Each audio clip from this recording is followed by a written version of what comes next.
everybody. How are we all doing today?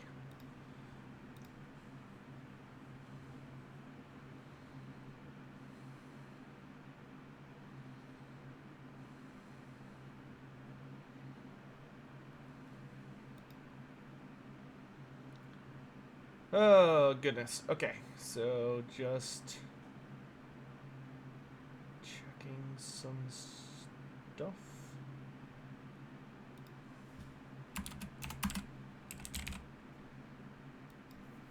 Okay.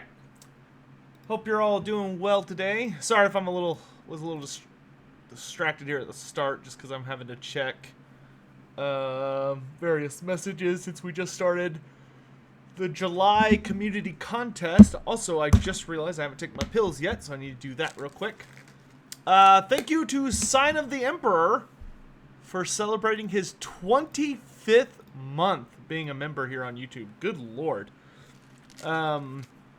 That's awesome. Thank you so much for the continued support, my dude. Speaking of people who have been subscribed on Twitch or membered on YouTube, if y'all did not know already, y'all should definitely connect your YouTube or Twitch account to Discord, especially if you're in our Discord server, because that will give you, that'll apply your stuff to others, and it will, that'll apply your membership, which gives you access to a secret chat where some things are being shown off and discussed for the near future.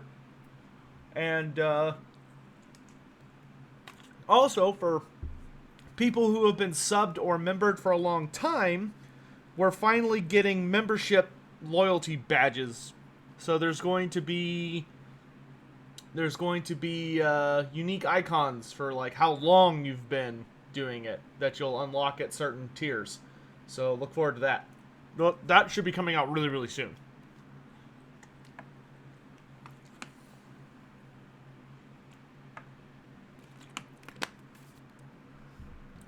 Odd one out. Thanks for gifting some. Thanks for gifting subs, my dude.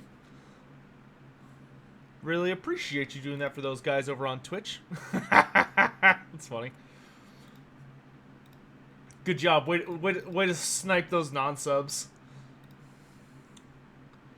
Okay, let's go ahead and get our hello queue out of the way while the campaign's loading up. So, start over on Twitch today.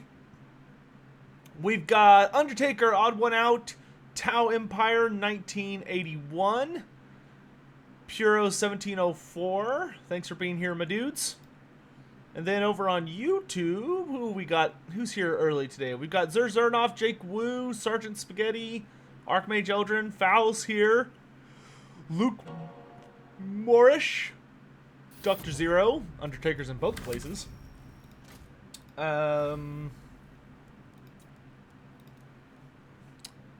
Jocko Wondersmoke, Dread Nautilus, Christian, hello.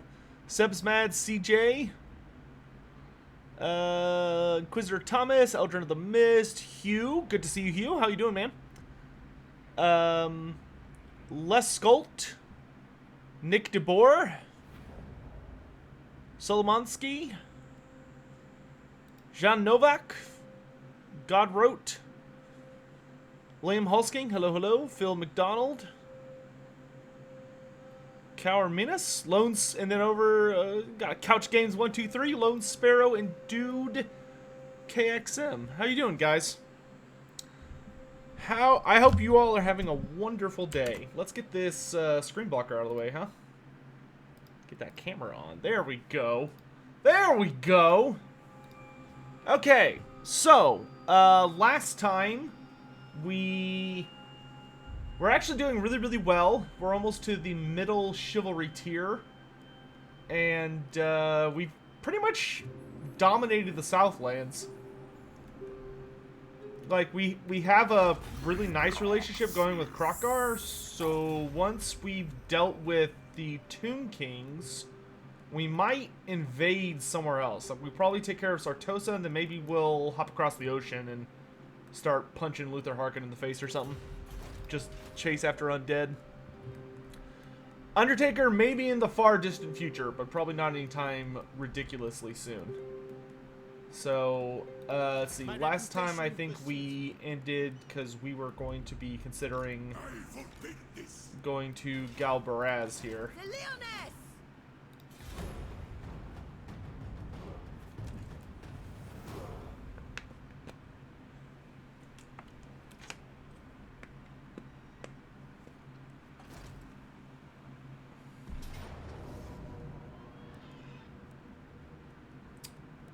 Do I want to fight this? He's got a catapult. I mean, I could just auto-resolve it for an easy win, but I feel like I should actually, like, play the game from time to time.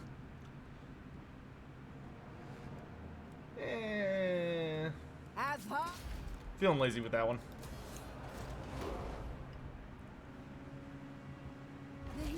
There will be plenty of fighting. Let's see. Let's do melee defense. Repanse de Leon. Then let's get to work on deadly onslaught and questing knights, Grail knights, Grail guardians. But I think it might be better.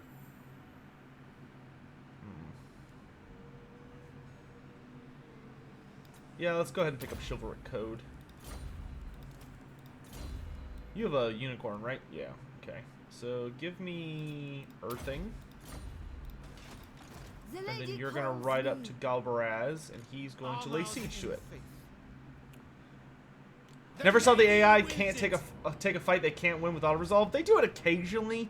I would classify it as rare. It depends on the faction. Some factions are a little more suicidal than others.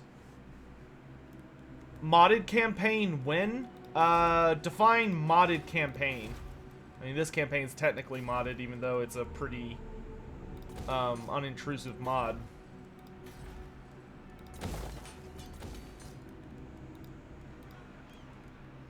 Our takeover of Arabi and Nehekara has gone super well, so that's nice.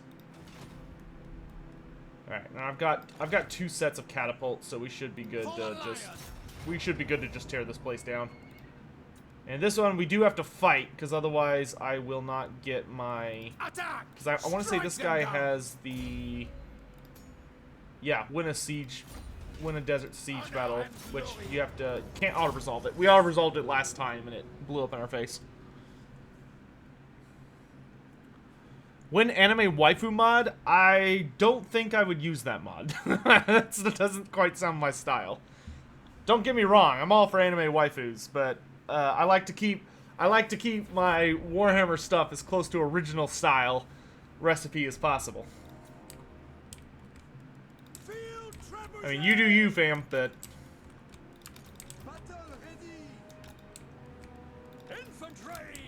I don't need to animate up my Warhammer stuff. Though I would be fully in support of a Warhammer anime if some company wanted to do that. God, I would kill for that.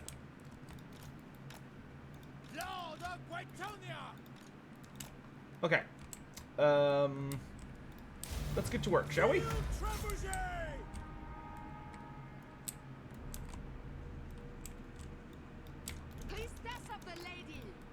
Also, if you guys haven't heard, the next wave of the next community contest has officially started. I announced it over on earlier today, and that's going to be all about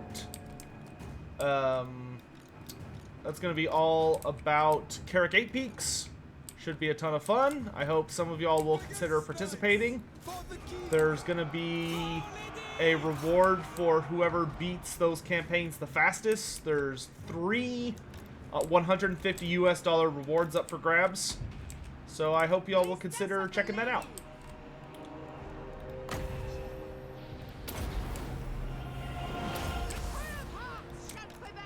Let's bring you down here on this guy.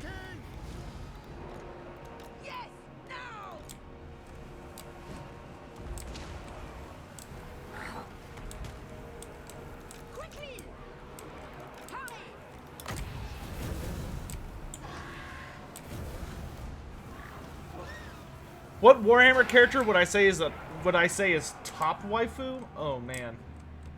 Top waifu. I mean, I honestly think you can't tell, but I'm actually really straining my brain on this one. I think I want to say like maybe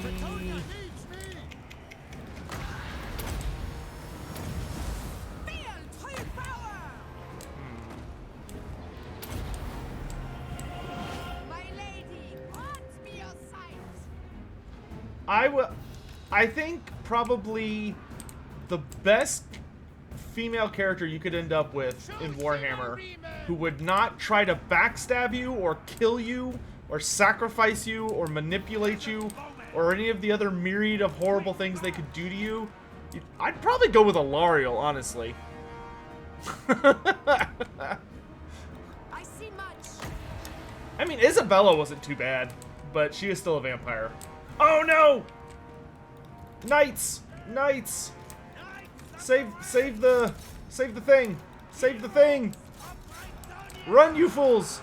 Flee for your lives! Priestess of the lady! Honor the lady! I see glory!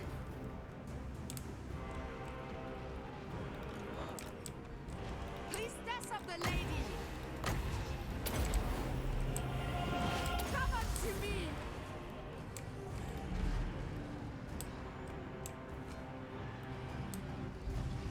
Would I try a modded campaign from Mixu in the future? If people really wanted to see it, sure, we could do something like that.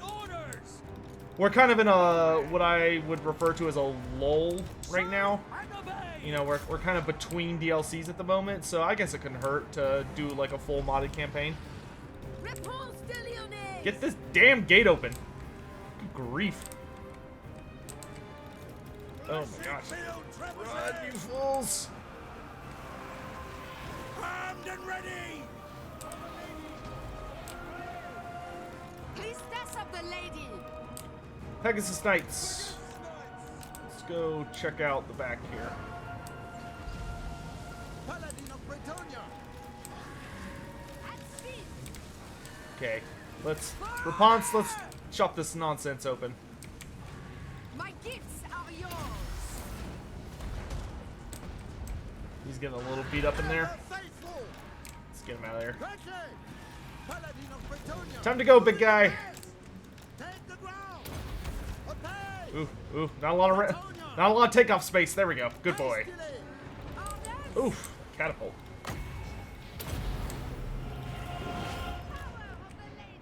Get back on your machine. 4 guys? Yeah, I don't know if they're gonna survive that, but we'll see what happens. See if Henry's leading them. I think they can win this. Let's bring you over here.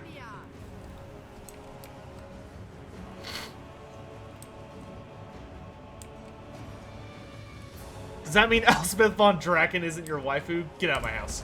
Get out! Get out of my chat. How dare you bring up that name in this house? You know better. I know you know better.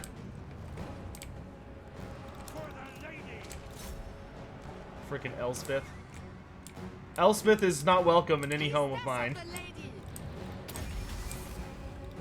Alright, dive, dive, dive!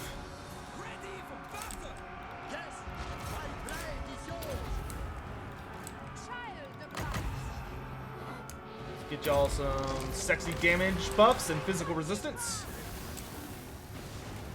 I think they can win that engagement, but we'll see what happens.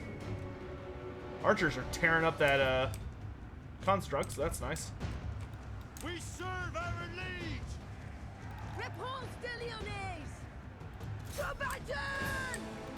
Battle ready!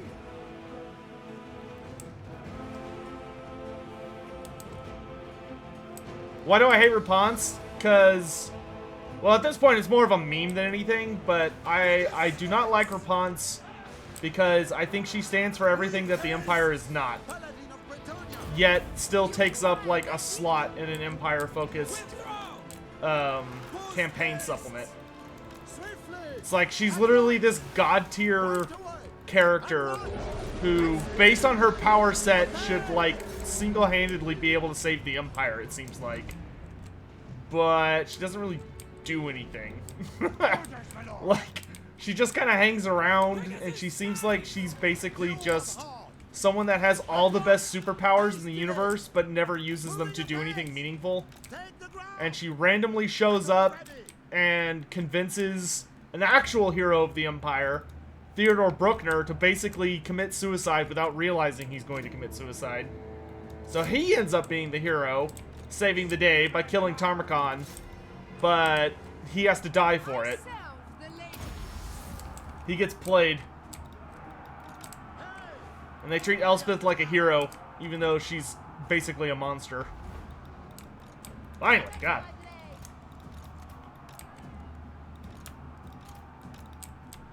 Send in the peasants!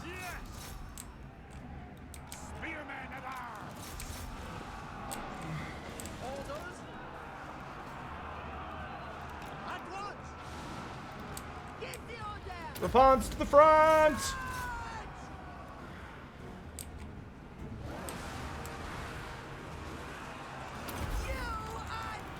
Like, I have a pretty suspicious feeling we'll see Repanse at some point in this game. Either as, like, I think either they're going to end up doing a full Tarmakon-themed DLC some point during Game 3. Or, I don't know exactly what they're going to do, but I feel for sure I'm going to get Repanse in this game, whether I like it or not.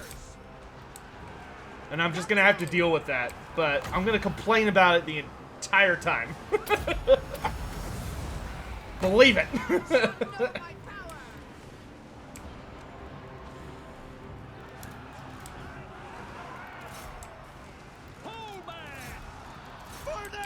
Push!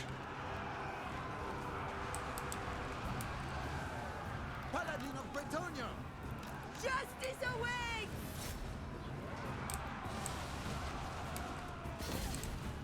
Yeah, get out of here, you goof. The lady awaits! Priestess of the lady! Fight for the lady! Pretty sure oh, sorry, I kept saying Repanse. I meant Elspeth. My bad. Elspeth. You're broken. Stop saying Repanse. You can tell I was focused on something else. Inquisitor Thomas, you're banned. Get out. That's what happens when you bring up Elspeth in this place. My brain just starts going into the future and dreading it. When will the Quick Head Ticker lore video be out? When it's out. As soon as it's done, it'll be released as soon as it's complete. I do not know exactly when that day will be, but hopefully you won't have to wait too long. Protector of the realm. What? I won a siege battle, and it still didn't count. Oh wait, this isn't jungle climate. Ah! My strength and wisdom. I'm the dumb one. Okay. Got it. Now we're on the same page. I'm the dum-dum.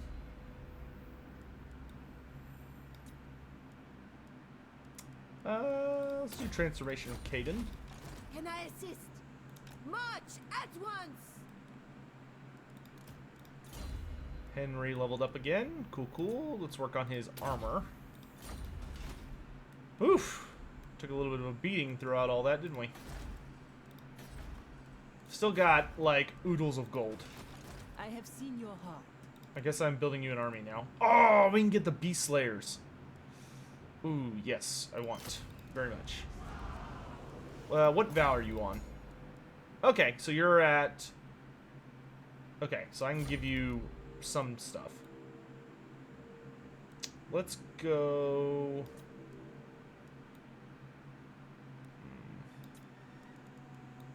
Let's get, like, Blessed Trebuchets, some Pegasus Knights, some Knights of the Realm, and I'm out of money. Welp. Okay. Victory in the lady's name. It's bugged. It's not bugged. That's wasteland terrain. It has to be desert terrain for it to count. So that's not a bug.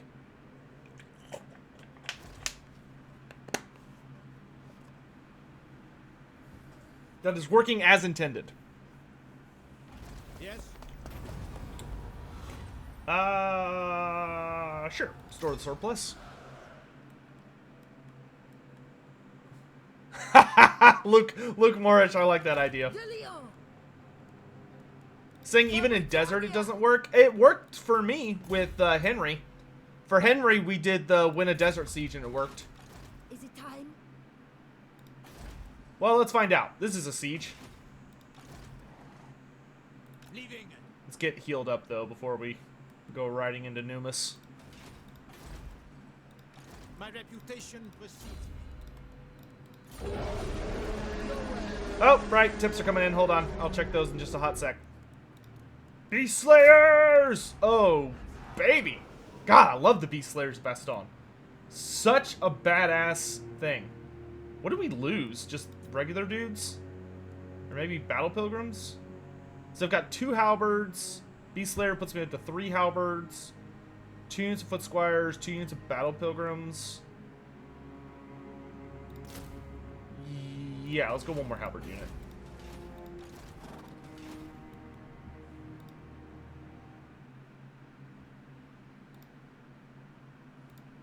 Alright, so let's see what we got here.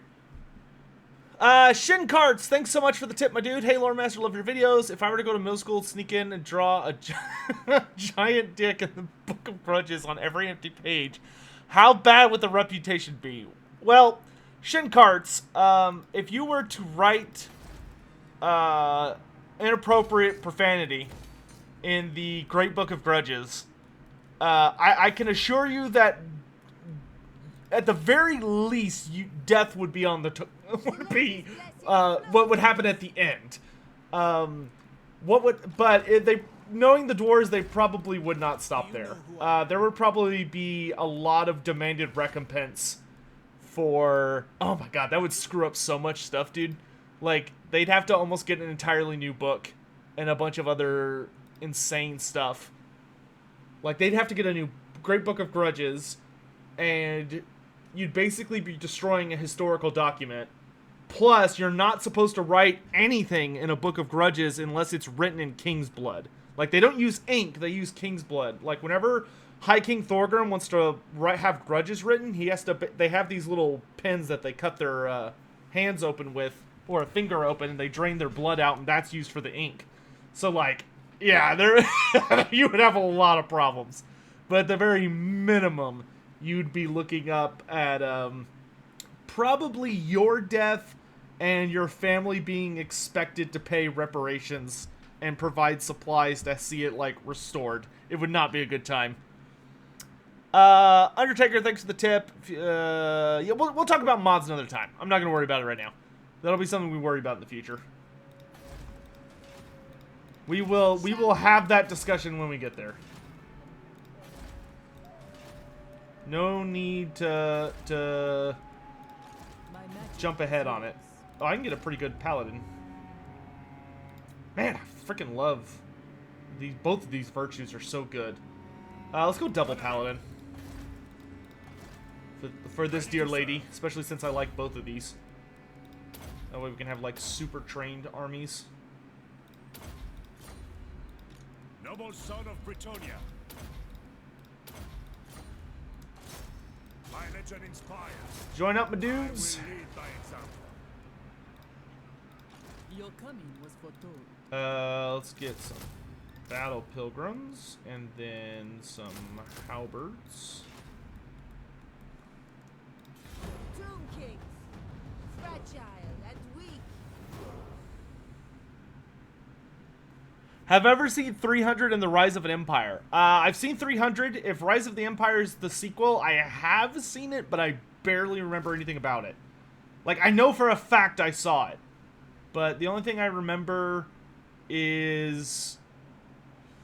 God, I want to say I remember is that I remember there being an evil chick, and I remember there being like a bunch of cavalry riding from boat to boat in like a big final fight, and it was absolutely ridiculous.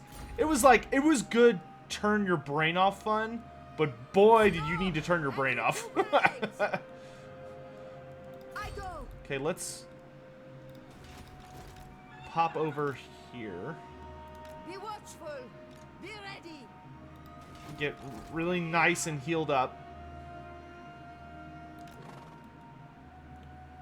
Because, oh boy, are we damaged. We probably could use agent here. All I can get are damsels. Dang it.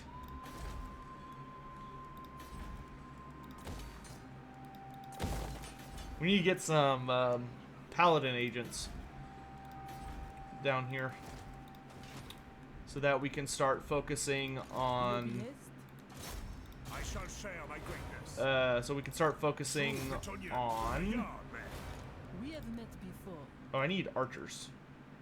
Let's maybe shave off. Okay, let's shave off one Pegasus Knight, Devotee of the lady. one of these. There.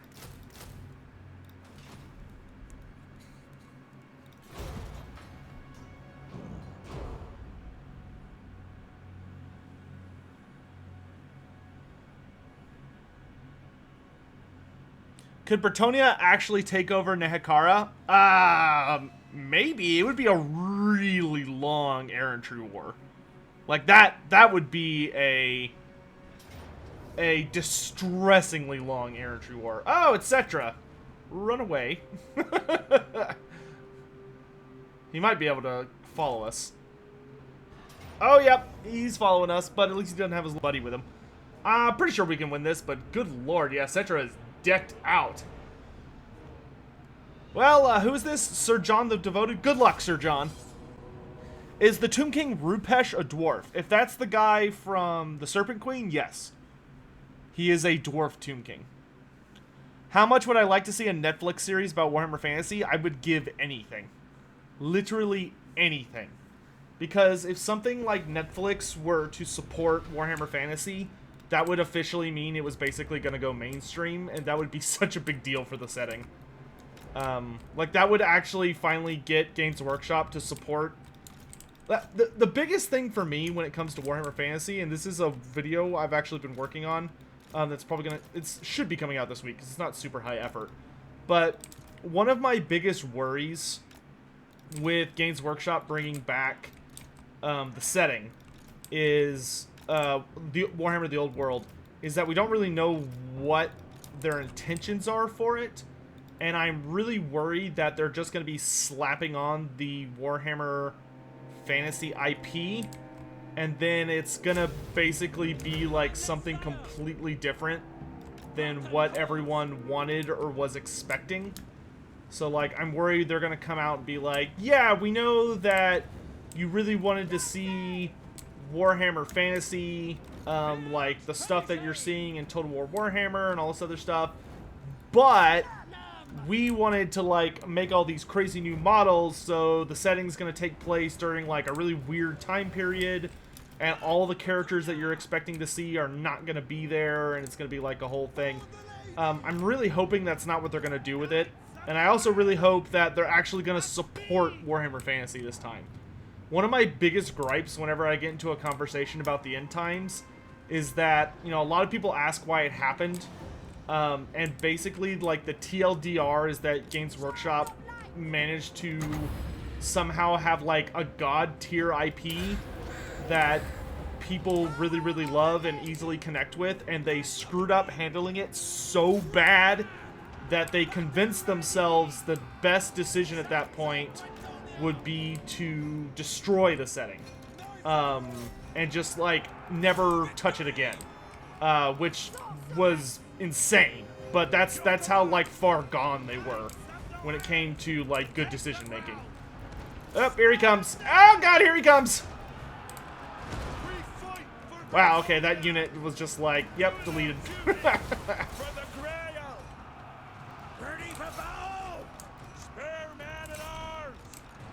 Pegasus Knights. You know what? Let's hang on to you guys for a hot minute. See much. The true hearts of revenge. Hastily! Full tilt! Okay, at least we're getting rid of all the chariots nice and early. Yeah, get out of that mess. Get out of that mess. Pegasus Knights, fetch me archers. You, jump on Cetra. My gifts Hop on Undead Pop. Moving at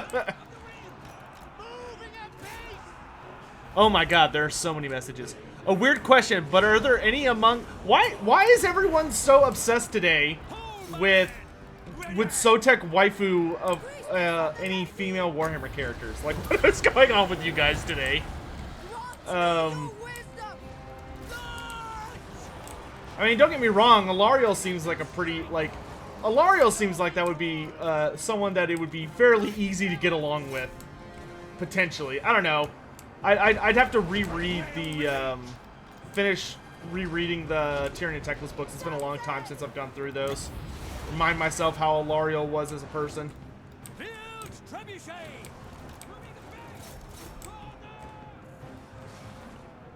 Bunch of horny weirdos. A bunch of degenerates in chat. Feel true power. True Protonian! Somebody kill him! The Grail release! Ooh, no, not the catapults! Cannibal! Stop them! Snuff them out. Yeah, I just don't have a lot with the AP to get through. Good lord! Do you see the damage he just did to that Metacore? I mean, maybe that was its timer going up, but that really looked like he killed it. Yes! Attack! Target! Keep firing! Keep firing! Maybe let's not fight in the forest. Priestess of the landing. Power of light. Good lord, when he focuses on one of my troops, they just, like, instantly get deleted.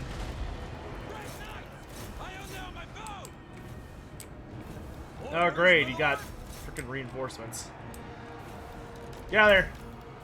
Pegasus Knights to me! Oh, God! Not the wizard!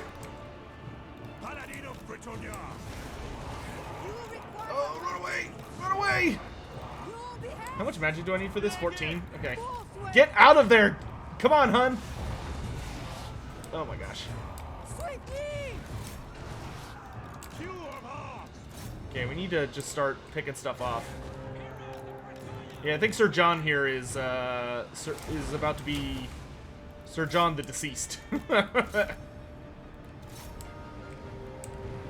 Because I have nothing to stop Cetra. He's just way too heavily armored. Withdraw! I thought we had a pretty good engagement on him, but he only took about 50% damage. But oh god, he's clocking 42% physical resist right now. Woo! Yeah, no wonder. Look out. Okay, you just run for your life. See if we can get you guys back on there. Get out of there! Run! Annihilate them! You come this way. See if we can get you guys to slam into the back of these skeleton warriors. I'm trying to just keep her away until I can get that second Mana Core summon. Knights of the realm! It shall be done! Immediately! Understood! Bound by honor! Oh, run away! Yeah, I have like a lot of errant knights, but not a lot of good knights. There we go. My lady, grant me your Let's go formation. Save me! Attack! With haste! Oh, what I would not give for some magic damage right about now. Charge! Attack! For Britannia! Take the ground! Nice errant! Ready for battle! Represent! At speed! a little worried how much summoning time I'm losing to flying over there, but... Honor before glory. Boundless power. Run, Sir John, run! Withdraw. Lord of Britannia, You poor fool. take the ground. Okay, now we can turn and fight him. What is this garbage? Oh, right, I forget he's a wizard. Build tradition. It always slips my mind that they made Cetra an actually okay wizard in this game, which is very strange. You shall know my power. Cetra technically could use magic, but he definitely was not good at it. Ready for battle. Hold back. Protector of the realm. Hurt him! Hurt him! The Manticore is just like Withdraw. slowly doing nothing. Okay, great. At speed. Well, rip Sir John. Alright. Am I gay for Nurgle? I'm gay for immortality. I mean, that's true. So, Tech, now that your Ogre's Kune is done, I finally started to watch it because I prefer watching them all at once. You're only on episode 3 so far. Well, enjoy the, like, 300 plus minutes you got left to go on that. Sir John. Don't worry, I will avenge you.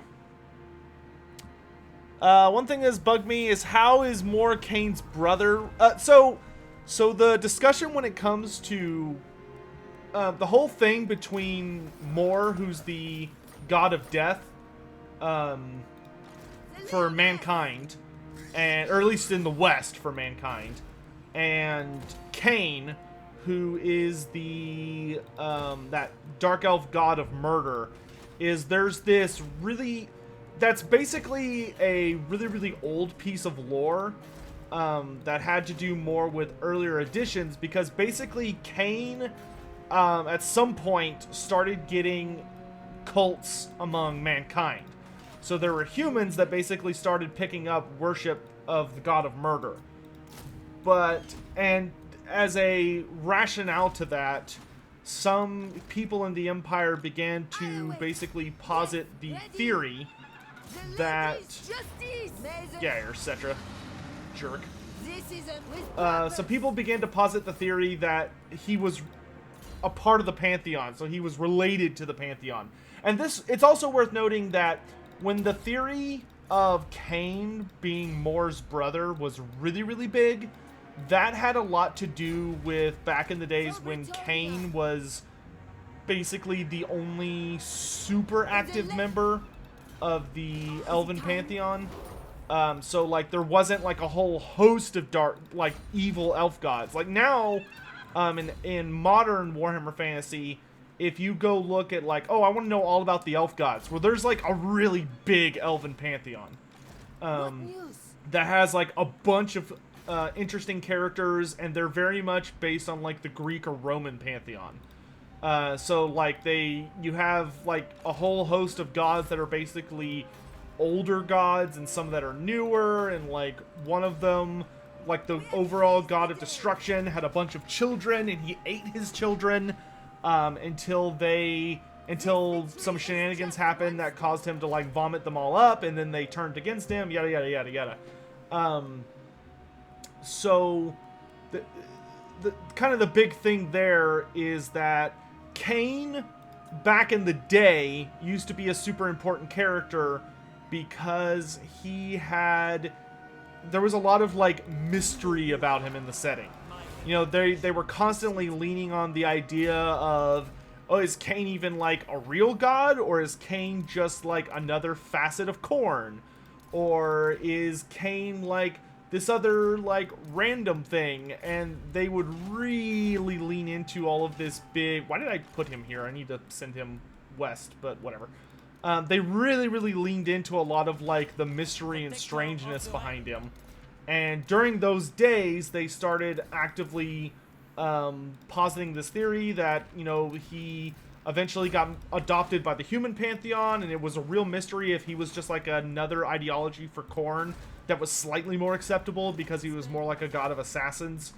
or bloody-handed murder that was more stealthy, so he wasn't like as obnoxious as Khorne, and it was a whole thing. But if you go look at the Warhammer Fantasy 4th Edition RPG, they actually took that really old storyline of there being human Cainite scholars, and they brought it back, but they updated it so that it makes more sense within the modern timeline. So instead of just saying, oh yeah, you know, he, you know, Cain exists, and sure, he's man, I got super distracted there for a hot second. Basically, what the thing I'm trying to get to is they finally pushed really hard the idea of that there are human cults of Cain, and the human cults of Cain that do exist propose the idea that he is related to Mor, to try and like add a sense of legitimacy to him. He's not actually related to Mor, unless you're one of the people who ascribes to the idea that all of the elven gods are actually most of the human gods, but we know that's not the case. But you could argue that there might be some scholars who think that's the case, and it just kind of gets all over the dang place.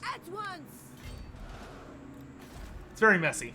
And that's, you know, that tends to happen when you're trying to take like a really old piece of lore that doesn't really work in the story you're telling now, and like trying to update it, is that sometimes it like struggles to fit the new mold you're trying to put it in.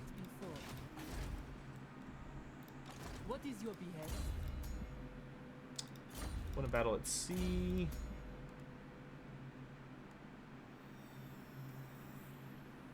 Am I building stuff here? No. I have seen your heart.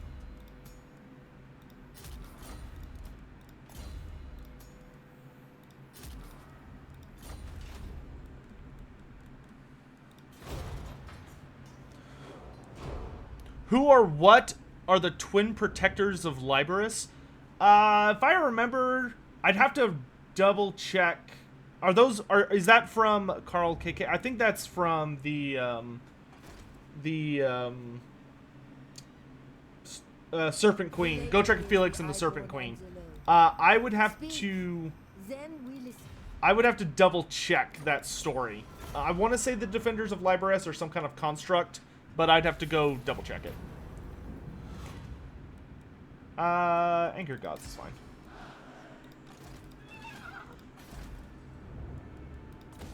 Alright, we are looking pretty good.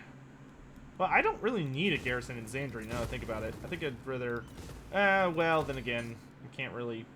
Because the port takes up a slot, I can't really go too crazy with it. Alright, let's get you sailing the high seas. So hopefully I can give you questing knights. That was quick. And that was quick.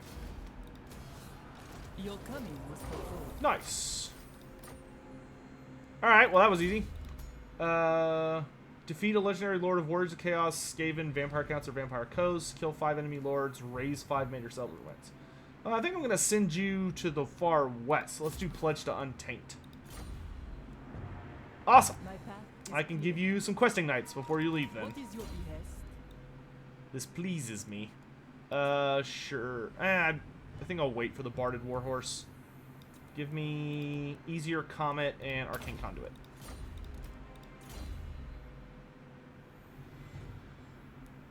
How did Skeggy end up in Lustria? Like, so the Skeggy is named after the daughter of the person who actually found it. Hold on a second.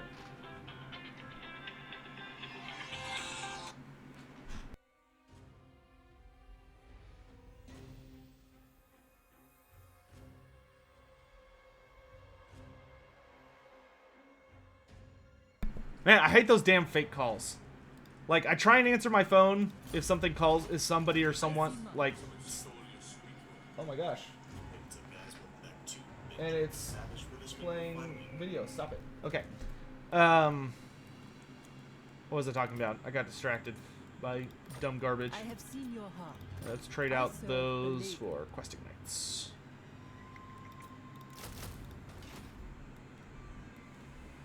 Oh, yeah, Skeggy.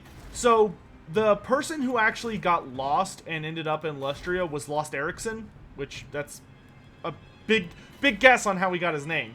But Lost Ericsson was the one who just wandered around, and it's not exactly certain how he ended up in Lustria.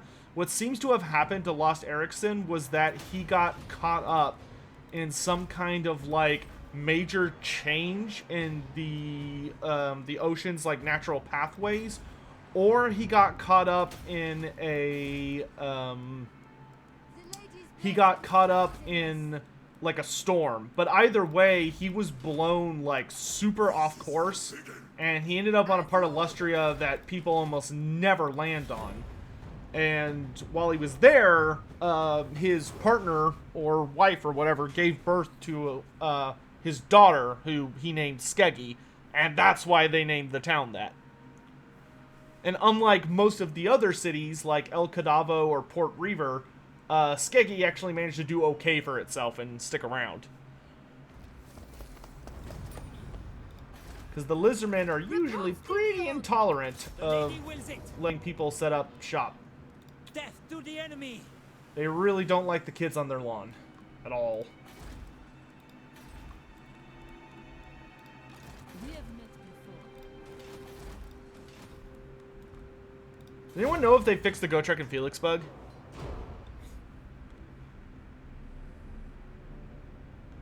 Is the whole thing with Skavor, the son of Gazul, being the ancestor of the Skaven still canon? No, Francis. So where the horned rat came from is the horned rat is the antithesis of Myrmidia.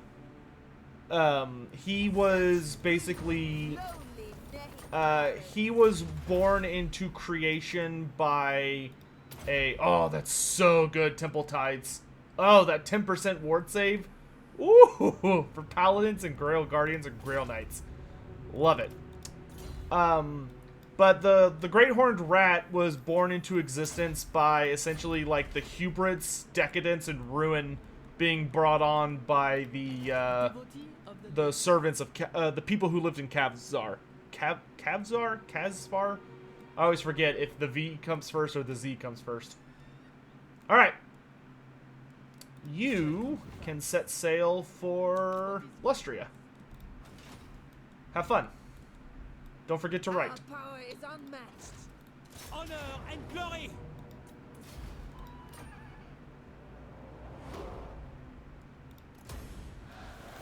See, this one was a desert siege, so I did successfully get the pledge to campaign. So yeah, it does work. It still works. We have now verified. Engines of War, huh?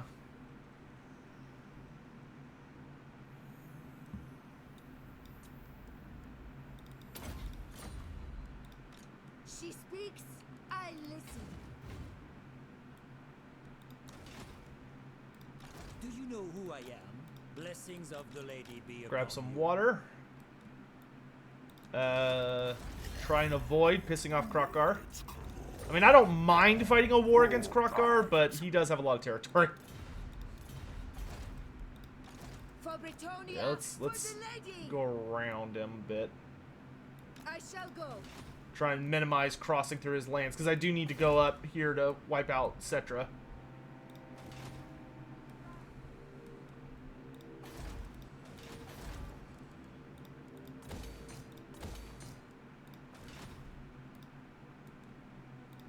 I see you. Okay, those are pirates, so we do need Taking to my leave. be mindful of the pirates. Ugh, so expensive.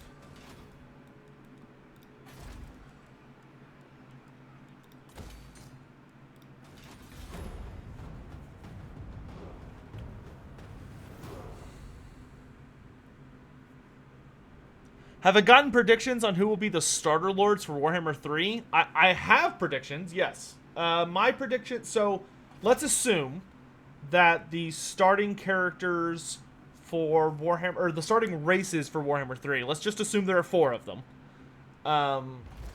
Let's assume it's the Demons of Chaos, the Ogre Kingdoms, the Chaos Dwarves, and Kislev, okay?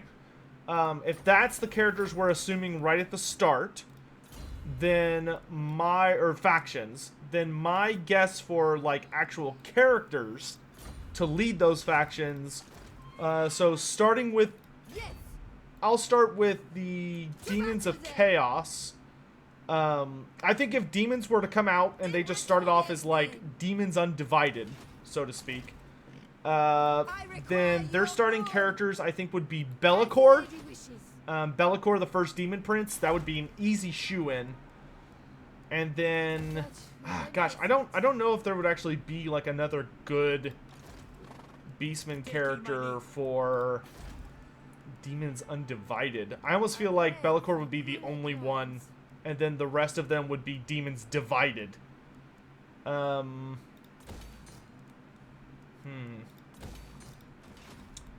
Trying to think if there's, like, another really notable Undivided character, but there's not really a ton of those. Oh yeah, I really want to get all those Knight unit upgrades. Oh, wait, no. Give me Professional Fletchers. Yeah, boy. I'm going very peasant heavy this time, but you know what? We're playing Repanse, so it's okay. The lady protects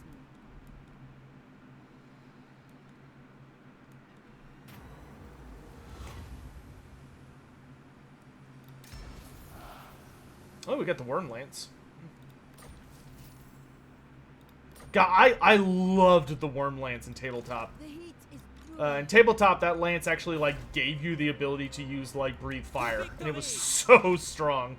Unfortunately, it doesn't do that in this campaign, which is kind of dumb, because there's, like, a lot of those already in the game, like the Fiery Ring of Thori, or a couple, like, different spells and abilities. So I don't know why the Worm Lance doesn't let you actually have a Fire Breath attack, considering they have the ability to put that in the game.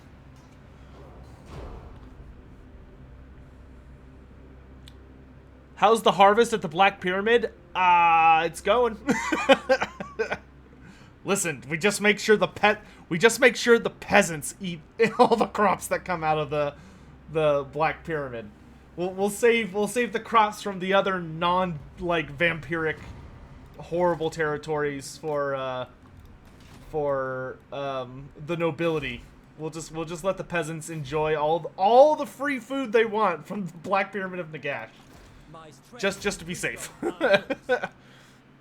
And if anybody has any potential, like, ghoul markings, we'll just make sure they get handled very quickly. Such heat. Such oppression.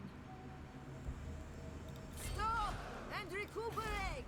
Okay, why don't you just heal for a bit?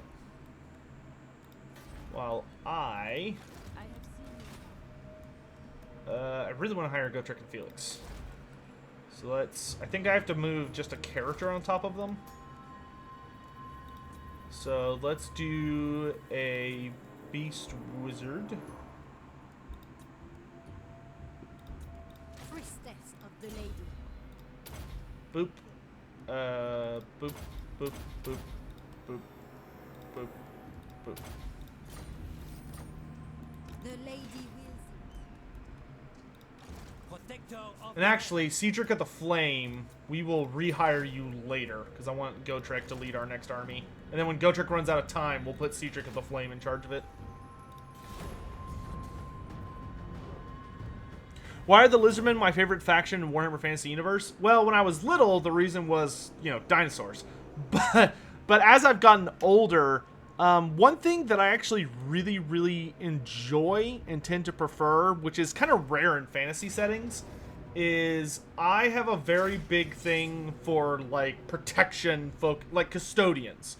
So races or factions who their whole gimmick or their big, like, design philosophy is that they are all about protecting the world from, like, really sinister, nasty stuff. And I think the big thing that drew me to the Lizardmen's ideas is, while they're not perfect, like, they're obviously flawed in being that they're a hardcore order race, but they're not really a good race because they make mistakes, and they're so, like, over the top with their ideology of we're right and anybody who disagrees with us is like a threat to the Great Plan, needs to be exterminated. At the end of the day, like, I sympathize and understand with them. Like, I am also someone that would very, very much like to see the world and people and, like, things protected. But, like, there's no obvious answer to how that works. And I don't know, I've always been, like, kind of sympathetic to the Lizardmen's cause, so to speak. And I love their designs, and I love that they're, like, the most magically powerful faction. That does a lot for me. I also really, really enjoy that they're the oldest faction, because I really like, you know, I've always been a fan of big mysteries and ancient history and all this other crazy stuff. And the Lizardmen are, like, if you enjoy ancient history, you know, the factions you're probably going to be pulled to are probably the likes of, you know, like Demons of Chaos or Tomb Kings or any of those other, like, truly ancient factions. And I don't know, Lizardmen always just did it for me. Oh god, it hurts.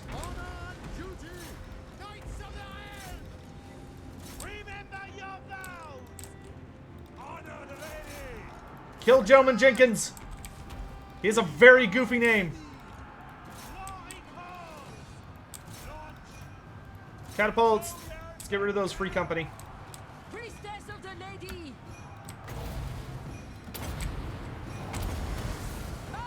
Wow, that... I don't know if I just missed or what happened there, but... Forward!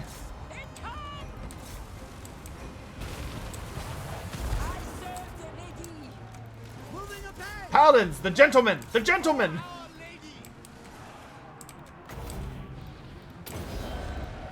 Freaking rank 9 units. Okay, so we've gotten rid of the artillery. That's good. Bloody pirates, man. Oop, mind yourself.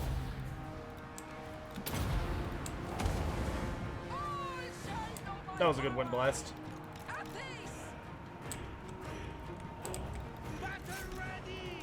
I love the pirates. I wish they had done a little bit more with the pirates. Like, made the oceans a little more dangerous and treacherous to cross, with, like, Aminar being a thing in Mortal Empires. Yeah, man, that's probably, like, one of my biggest wishes, is they go back and add a little more to Aminar at some point. Man, good laser scopes on those things. Damn. Alright, that's good. Thank you. I think we've got it from here.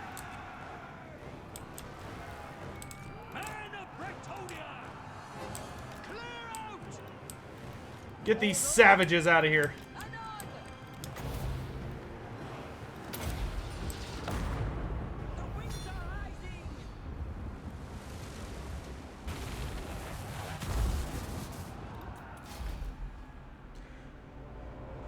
Sotek, which factions would work for other factions as mercenaries? So generally, the way that like allegiance works in the Warhammer Fantasy setting is we have like an order destruction grid that, you know, crosses, and you can basically figure out who would team up with who in various scenarios.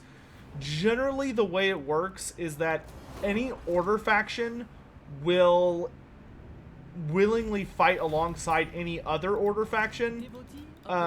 So long as there's like a mutual threat, or their backs are to the wall against like a greater evil, right? Meanwhile, destruction factions will often team up when they are going up against like a particularly stalwart force of order, or if they just happen to be in like the same place, it's likely that they would put aside their differences to swarm over a mutual enemy. But for the most part, any of the order factions would be willing to take on mercenaries from any of the other order factions, in addition to ogres. Like, anybody will hire ogres. Ogres are the most pure neutral faction in existence. Tomb Kings will willingly hire anybody, pretty much except for vampires. Tomb Kings hate vampires. but Tomb Kings will, depending on the Tomb King in question, at least a Tomb King would be willing to bring you on if you showed them proper loyalty and actually, like, did your job and didn't try to steal from them, and you were able to get a conversation going somehow with them in the first place. But, you know, God help you if you try and pull a fast one over on them, though. And even then, I don't know. The Tomb Kings are kind of unreliable when it comes to, like, dealing with the living. Destruction factions, generally, they're not super trustworthy, and they will either always be attacking one another or just attacking anybody and everybody, just because either they're a faction that purely revels in war, or they're a faction that is very heavily drawn to, like, that's the way they get their food, or their culture operates, or any of those other myriad of things. It tends to be much messier. The only big rules we had noted on it, though, was that, like, one of the big rules was that nobody trusts Skaven and nobody trusts Dark Elves. Now, that being said, people will make, like, little alliances with them and, like, will even hire them on as mercenaries. There's actually a story that I'll be telling you guys as part of the Queek Headtaker lore video, which, of course, is coming out in the very near future. There is a very juicy story in there that involves a very unusual alliance due to desperate situations. I don't want to spoil anything on it just yet, but, you know, look forward to that. If you really like learning about mercenaries and, like, really strange partnerships within Warhammer Fantasy.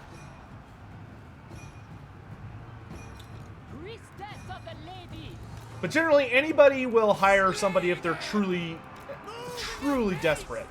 But for the most part, it tends to revolve around that allegiance system.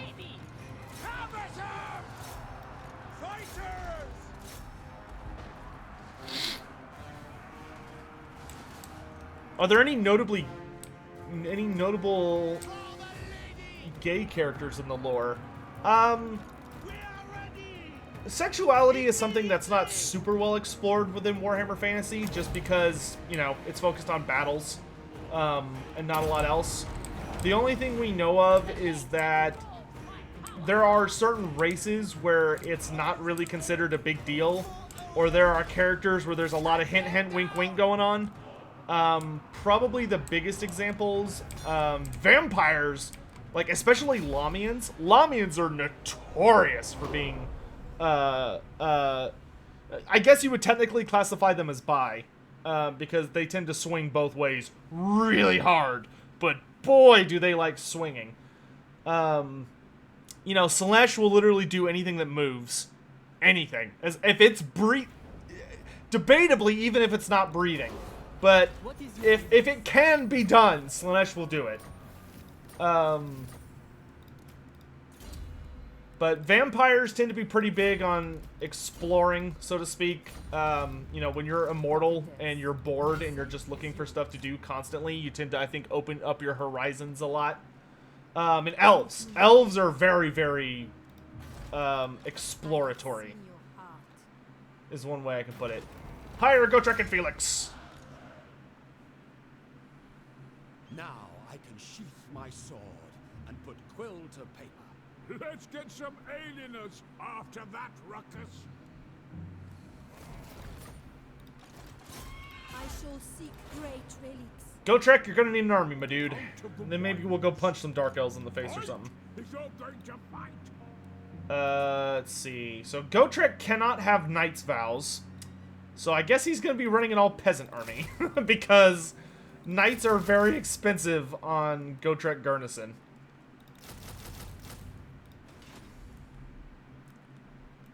The sun pours down on us. The Leoness! Yeah, Tomb Kings are definitely... For justice. Tomb Kings and vampires definitely are much... I mean, like, incest is not viewed negatively among, like, elves. Vampires, it tends to be, like, a complete toss-up if they're into it or not. Tomb Kings definitely had incest stuff going on. That's beyond question. And there's a lot of homosexuality or other different kinds of Gotrek, Jernison. explored relations